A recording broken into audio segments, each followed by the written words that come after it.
Video করতে guys আসসালামু আলাইকুম। দেখতে পাচ্ছেন আপনারা কলা বাগান, পাশাপাশি দেখতে পাচ্ছেন কপি, বাঁধাকপি। এটা আমাদের বড় ভাই মতলেব ভাইয়ের বাগান। মতলেব ভাই অনেক আগে থেকেই এই সবজি চাষে খুব পারদর্শী।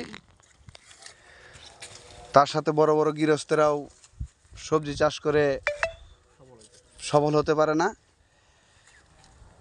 কিন্তু এবার তো ভাই ধরা খায় গেছে। এই বাঁধাকপিটা বর্তমানে 1.5 টাকা পিছও নেয় না। কি পরিমাণে ধরাটা খাওয়া খাইছে।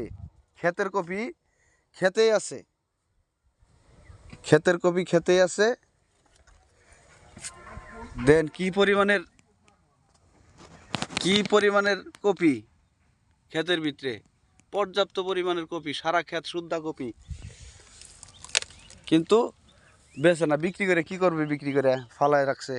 এলাকার মানুষ যেমনি যার যেভাবে মন চাইতেছে আসতেছে, নিতেছে, খাইতেছে, তারপরেও বিক্রি করে না। যে এলাকার মানুষ এই খাক, এই 1.5 টাকা পিস কপি বিক্রি করে আর কি হবো? তো তবে যাক, ভালোই হয়েছে। তাও তো এলাকার লোকজন ফ্রিতে কপি খেতে পারতেছে।